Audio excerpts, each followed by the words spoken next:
Bom dia, moçada, tudo bem com vocês? Aqui quem vos fala é o professor Eugênio Bastos, canal Geogênio, a serviço dos alunos que gostam de estudar e passar em concursos. Moçada, vamos fortalecer o canal, se inscrevam no canal, dê aquele like, compartilhe o vídeo e ajude o professor Eugênio Bastos a democratizar o ensino da geografia. Moçada, no nosso encontro de hoje, eu irei falar sobre a nova doutrina militar do Japão.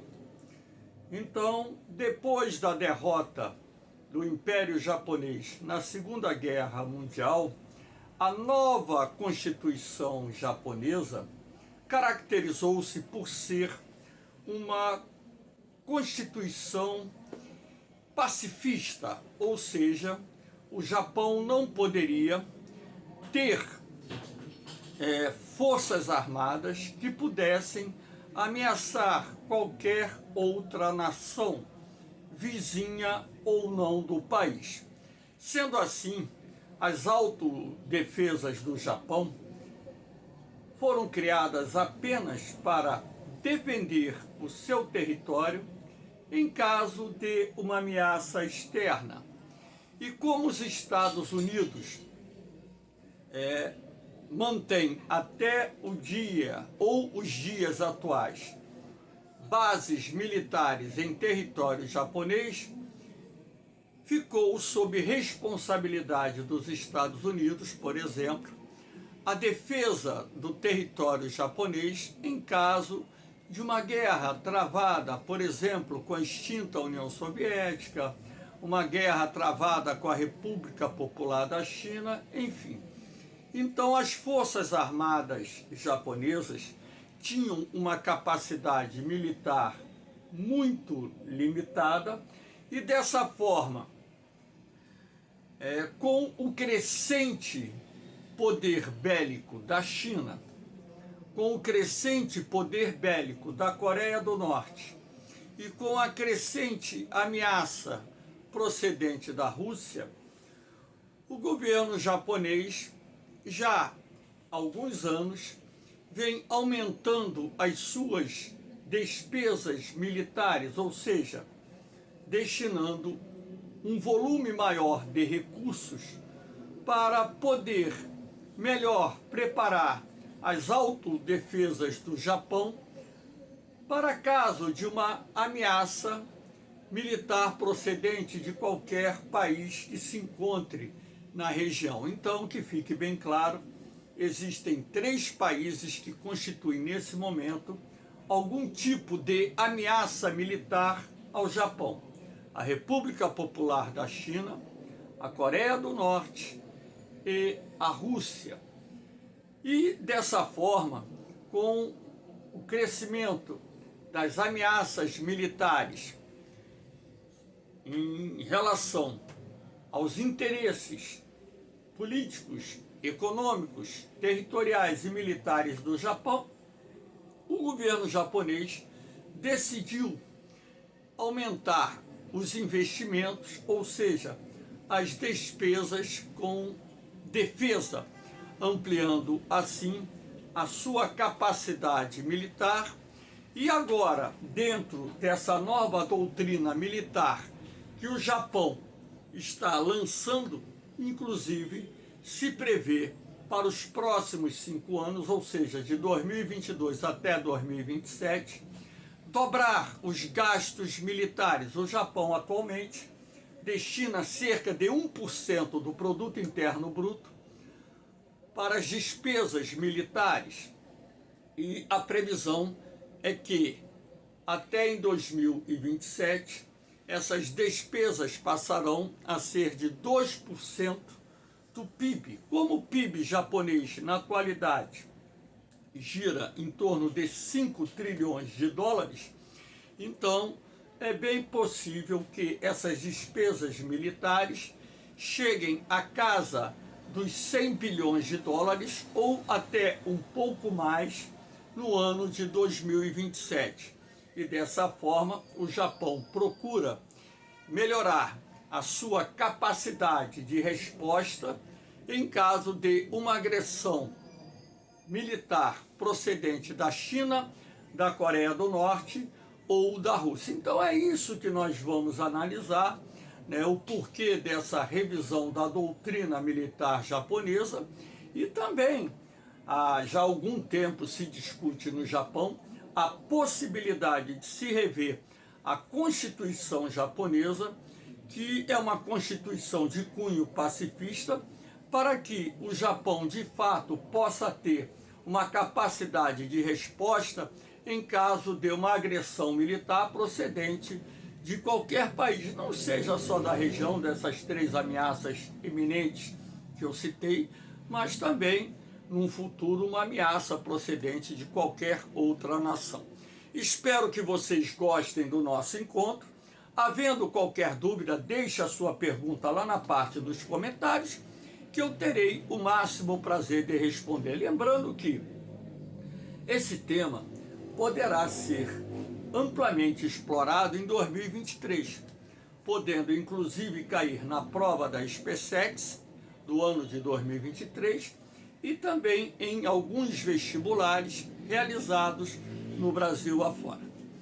Então, para iniciar esse encontro de uma forma mais ampla, eu aproveitei esse mapa para mostrar aqui as três eminentes ameaças que pairam sobre a segurança territorial do Japão.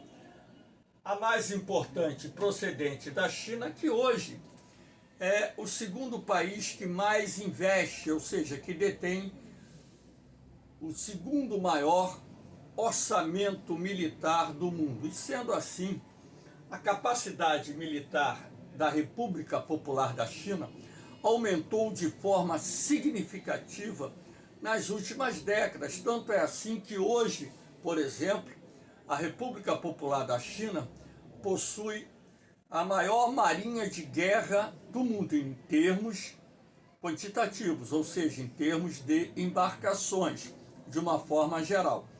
A única coisa que a China não tem mais do que os Estados Unidos no momento são porta-aviões e porta-helicópteros. A China tem na atualidade 3 porta-aviões operando. É um espirro para variar, então volta e meia eu estou dando espirro. E também há de se destacar que esse orçamento militar chinês, que gira na casa hoje dos 270 bilhões de dólares, só é superado pelo orçamento militar norte-americano, que na atualidade é superior a 800 bilhões de dólares. Sendo assim, nós temos ainda a ameaça da Coreia do Norte, país que vem desenvolvendo a sua capacidade nuclear. O país já conta com um arsenal de armas nucleares e, mais recentemente, começou também a desenvolver mísseis balísticos intercontinentais, inclusive que têm capacidade para atingir o território dos Estados Unidos. Então, é uma ameaça. Os testes feitos pelo governo da Coreia do Norte, no que diz respeito ao lançamento de mísseis, alguns cruzam o espaço aéreo japonês, mas naquele momento são testes, não constituindo nenhuma ameaça, pelo menos eminente, de um conflito aberto entre a Coreia do Norte e o Japão. E um conflito aberto dessa natureza seria extremamente, vamos dizer assim, prejudicial ao Japão, em razão da Coreia do Norte contar hoje com algumas dezenas de ogivas nucleares. Não se sabe ao certo a quantidade de armas nucleares que a Coreia do Norte possui. E nós temos aqui também as disputas, né, entre o Japão e a Rússia.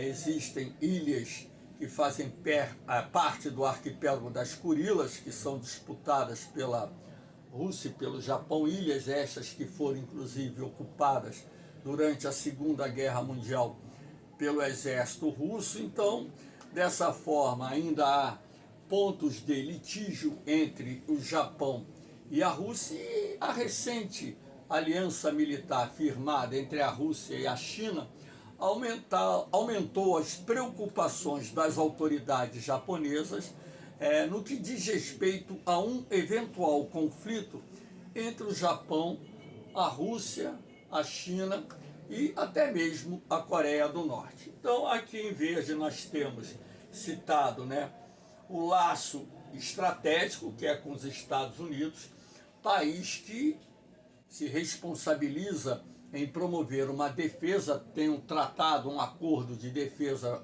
junto ao governo japonês, inclusive mantendo milhares de soldados em território japonês, algumas bases militares norte-americanas na região do Pacífico se encontram em território japonês. Então, essa aliança estratégica firmada entre os Estados Unidos e o Japão no período pós-guerra, ou seja, após a derrota do Japão na Segunda Guerra Mundial, de certa forma garante alguma estabilidade no que diz respeito a ameaças que possam vir de outros países localizados na região. Então, há de se destacar também, dentro desse contexto aqui fora do mapa, que mais recentemente estão sendo costuradas novas alianças militares com a participação da Austrália, com a participação da Índia, e países do Sudeste e Sul Asiático, que também tem áreas de litígio, disputas junto ao governo chinês. Então, está sendo costurado nesse momento uma aliança militar, de repente aos moldes até mesmo da OTAN, mas para o lado do Pacífico. Inclusive, recentemente nós tivemos autoridades da Coreia do Sul, por exemplo, e do Japão participando de uma reunião realizada pela OTAN. Então, Coreia do Sul e o Japão enviaram representantes para essa reunião. Então, inclusive, firmando um acordo em que esses dois países também passarão a utilizar os princípios da doutrina militar que são utilizados pela organização do Tratado do Atlântico Norte. Não estranhem o fato do surgimento de uma possível aliança militar na região do Oceano Pacífico, composta por aliados dos Estados Unidos, e tendo os Estados Unidos como a hiperpotência militar, liderando essa aliança militar, cujo objetivo principal é deter, entre aspas, essa questão das ameaças chinesas que são realizadas hoje em determinados pontos do continente asiático, e também atentar aos interesses geopolíticos e estratégicos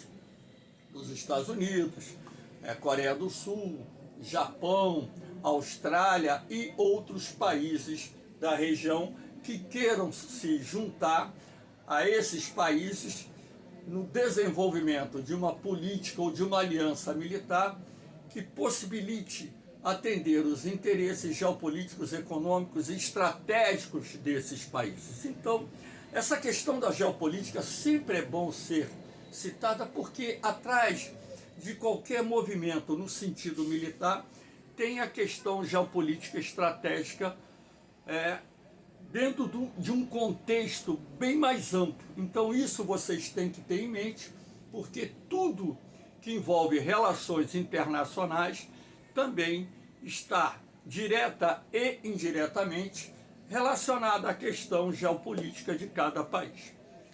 Aqui nós temos a questão, as disputas do Japão com a China, o grande foco de tensão que a gente pode destacar, ou seja, o principal ponto de atrito envolvendo o Japão e a China, as disputas de pequenas ilhas que estão localizadas aqui próximas a Taiwan, que o Japão e a China reivindicam como sendo proprietários dessas ilhas.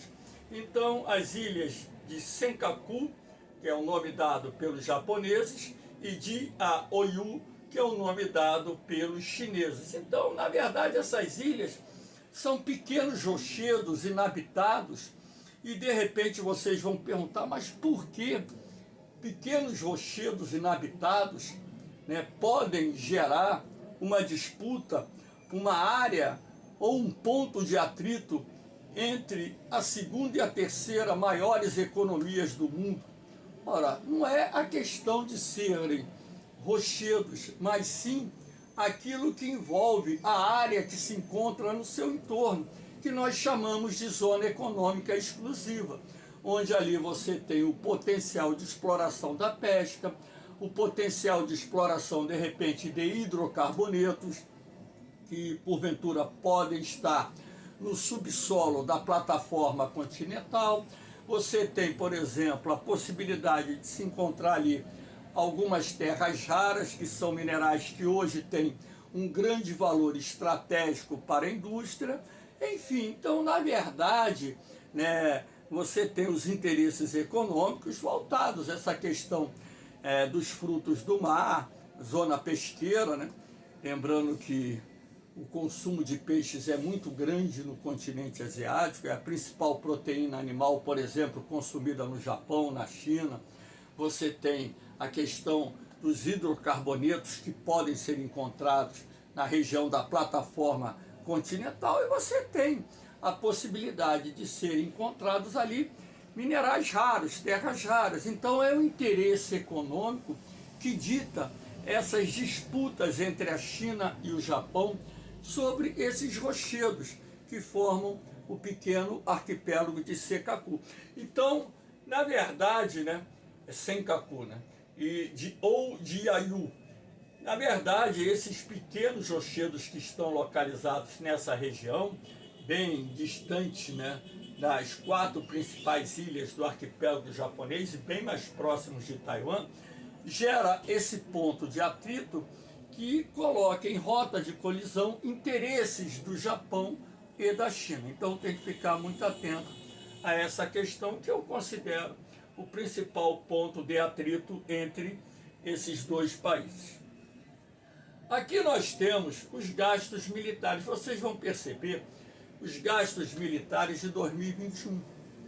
Repare que Estados Unidos, né,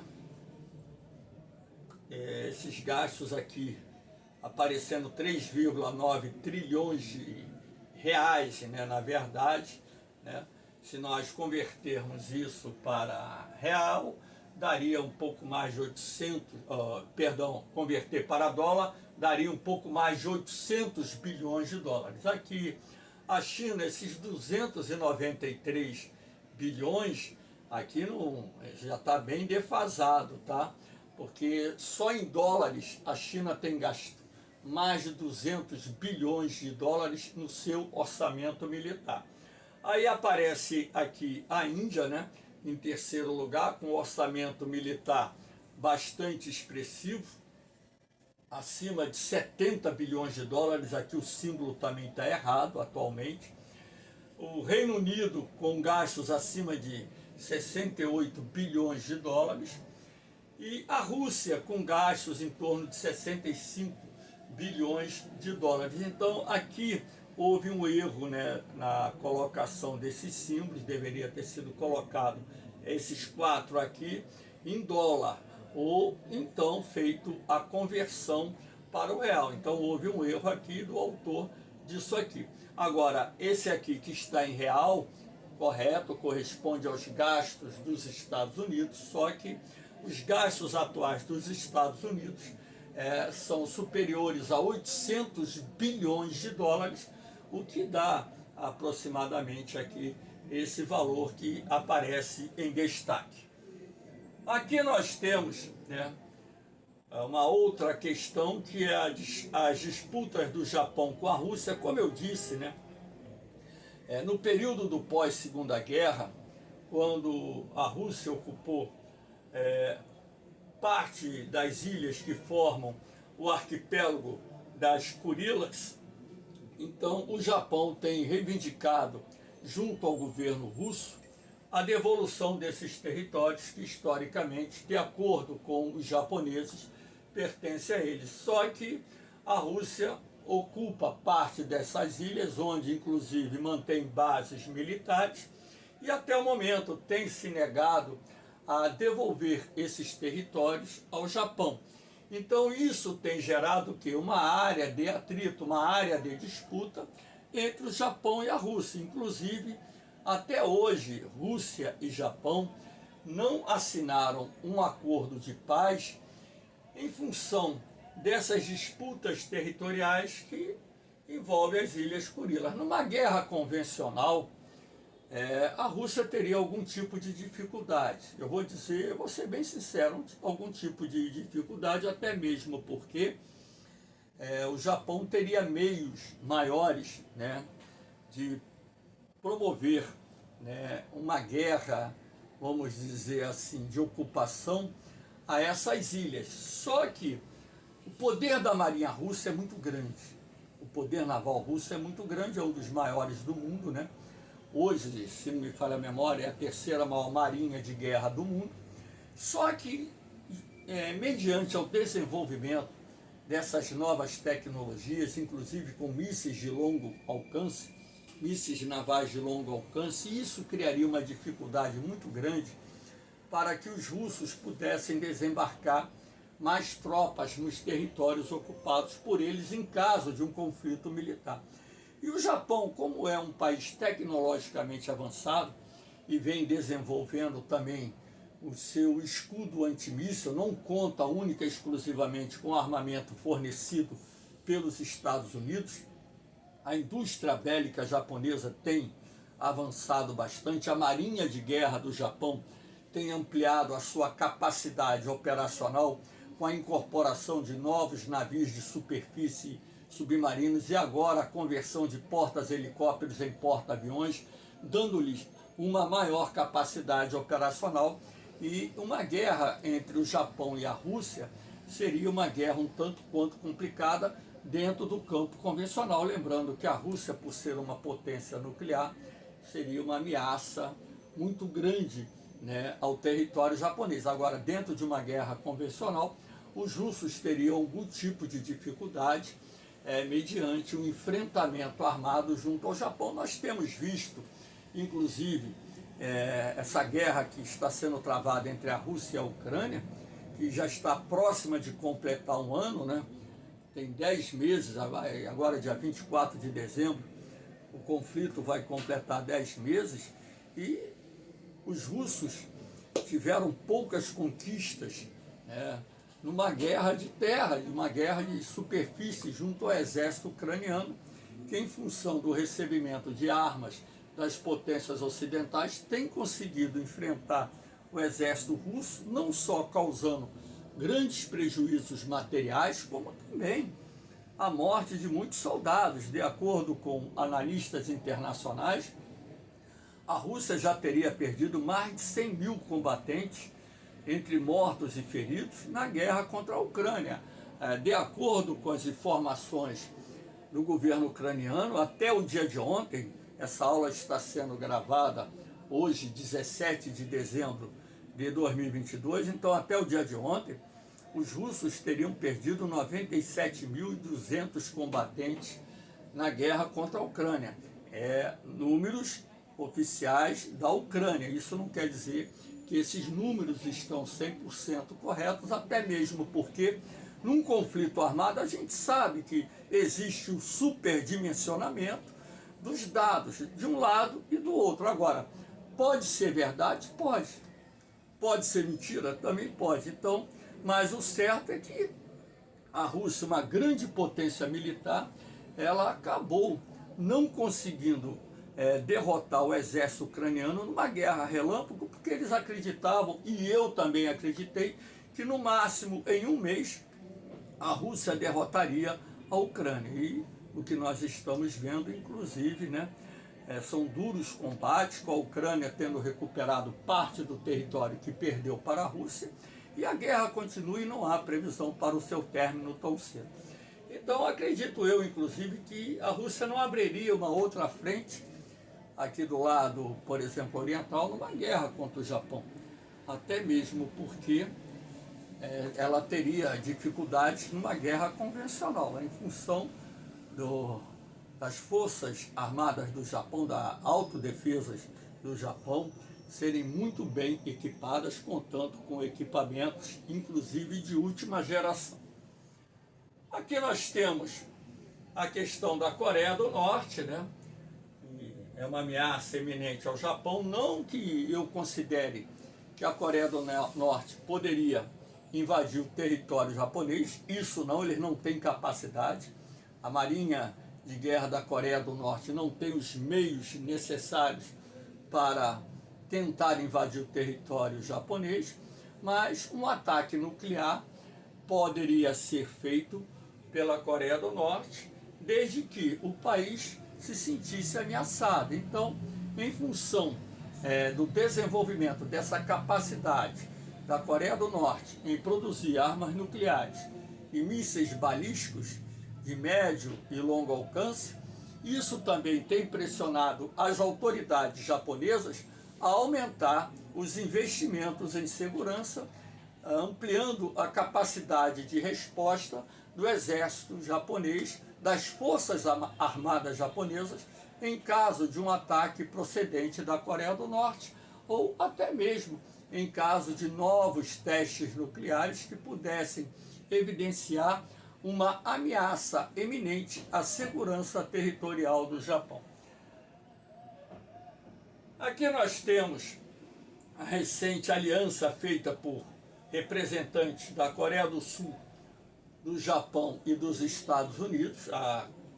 Essa aliança militar, em resposta, foi um encontro realizado no final de outubro, por dirigentes dos três países, do qual eles firmaram um compromisso de dar uma dura resposta à Coreia do Norte, caso o país leve adiante os planos de continuar a testar novos armamentos nucleares e também mísseis balísticos de longo alcance.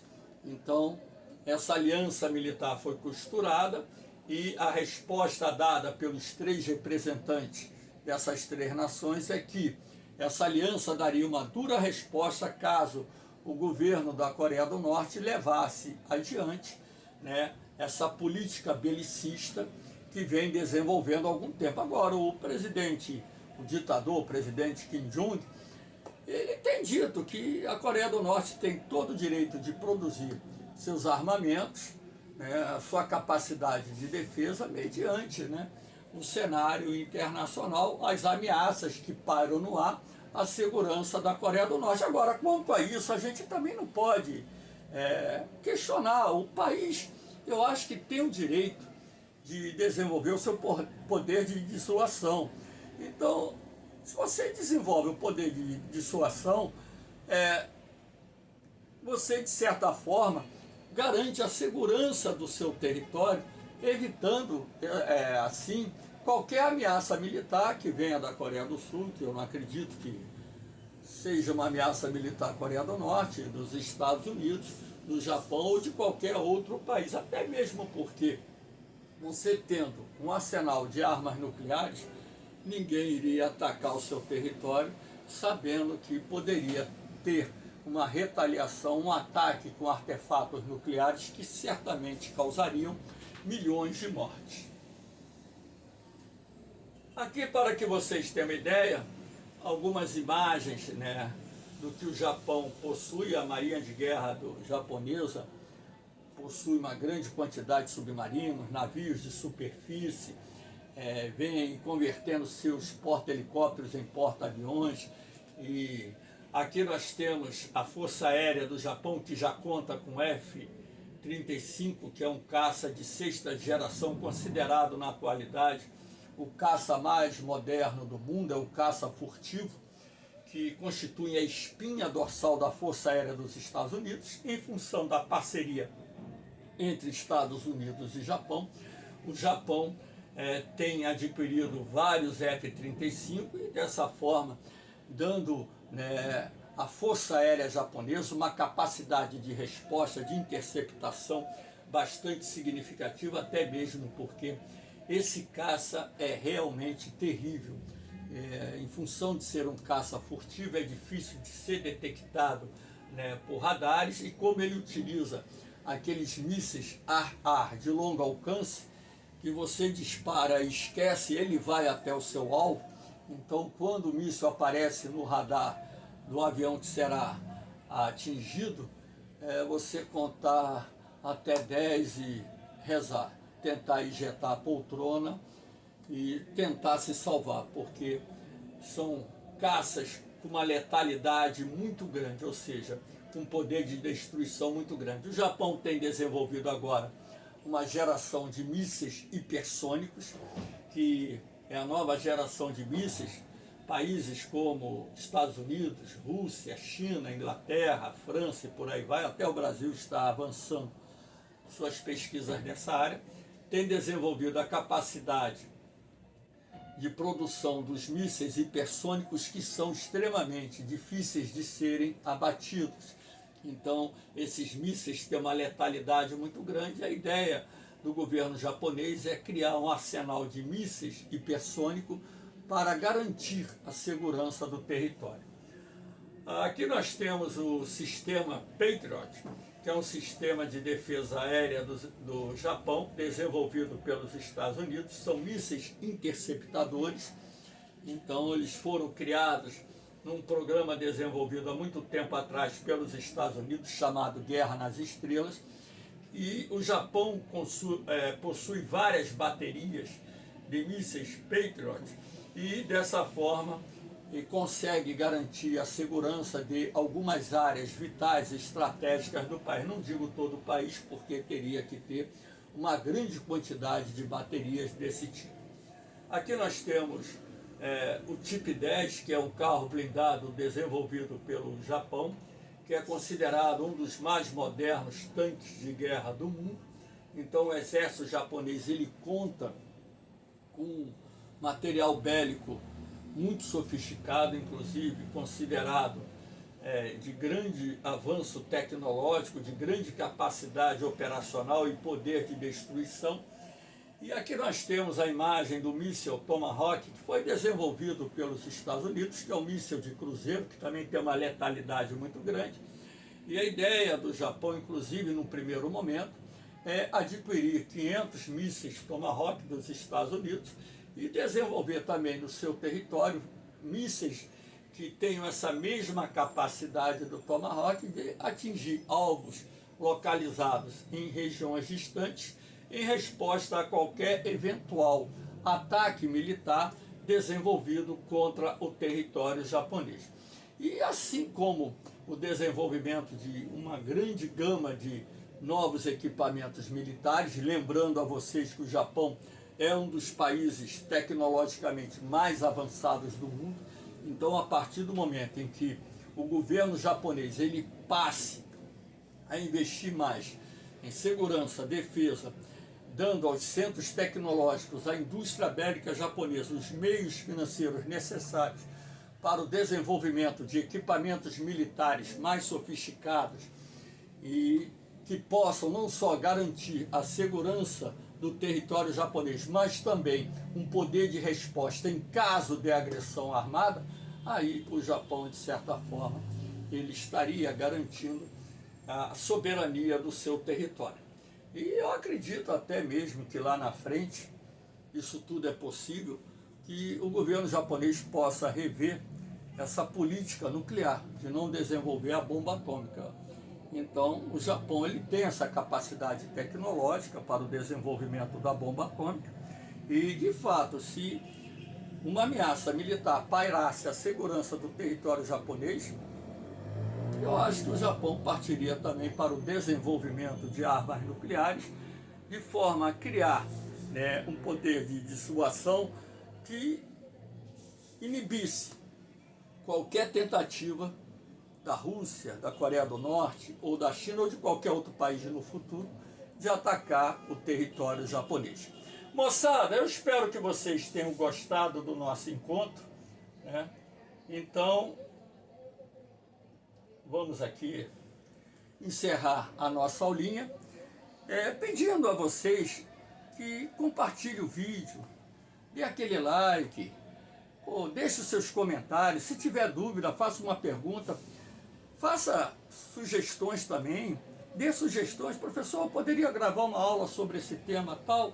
Tranquilamente. Agora daqui eu entrei de férias ontem, então a rotina de gravação de aulas volta, né? Alguns temas serão regravados, né? Porque eu melhorei a capacidade de gravação, o tempo de gravação, de filmagem, e outros temas novos serão gravados, enriquecendo mais ainda o canal Geogênio, que eu considero, não por ser de minha autoria, mas um canal de grande valia para você que está se preparando para concurso e para as pessoas que estão querendo aprender um pouquinho de geografia. Valeu, moçada!